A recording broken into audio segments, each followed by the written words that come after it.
some good news. This fall, CCRW and Innova will jointly release the latest edition of the Trend Report.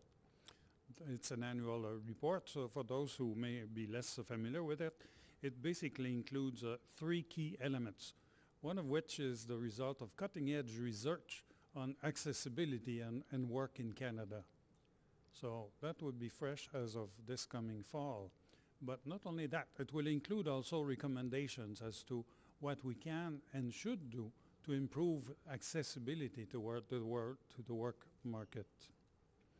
And last but not least, it will include also some socioeconomic information as to why it is so important, useful, and big in terms of a return for us all to invest in workforce accessibility. According to CCRW's 2024 Trends Report, women with disabilities are twice as likely than women without disabilities to experience gender-based violence, and employers have a responsibility to address gender-based violence in the workplace through policy and processes. Again, a little tidbit here from the Trend Report, so let's think about how important it's going to be to read that full report. CCRW, yes, I'm going to talk about the Trends Report. It's important. Roughly 1 in every 3 women you know lives with a disability, and this is only what is reported. We also know that at different intersections, specific groups such as Indigenous, Black, and other racialized women and gender diverse people experience even higher rates of disability within their respective communities. CCRW successfully attracts and supports women with disabilities with just under half of all their clients, 43.5%, identifying as women in 2022.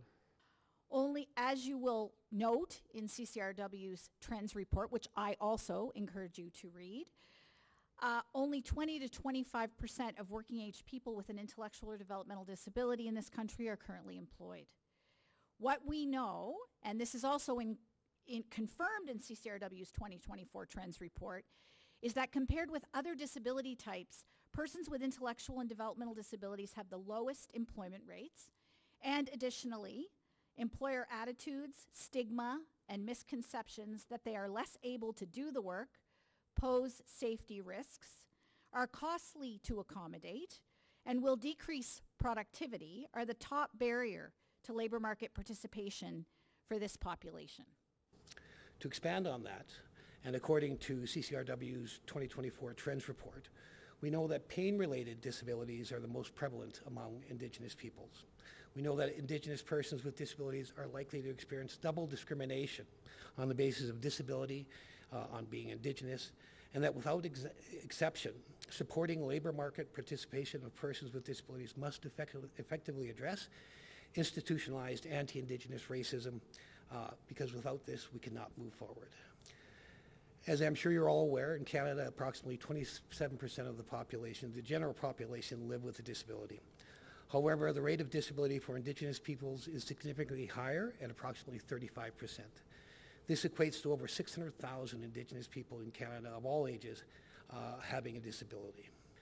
Indigenous people represent 5.5% of Canada's population, and I'm happy to report that 11% of the individuals that CCRW serves identify as being Indigenous.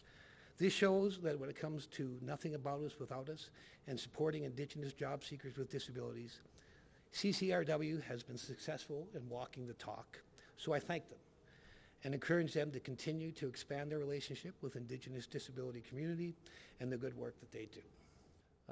But I'm here today because CCRW has changed the way we're operating, has changed what we're doing, because their Trends Report, their data, their ideas, and the way they're challenging us is making us look at what we do. The Trends Report, the data we look at, the information we get from talking to you is changing the way we operate, and we want to thank you for that. And yes, I am also going to plug CCRW's Trends Report, which includes information about episodic disabilities, such as in 2017, 62% of persons with disabilities experienced episodic disabilities. 54% of those with episodic disabilities were employed, only 54%.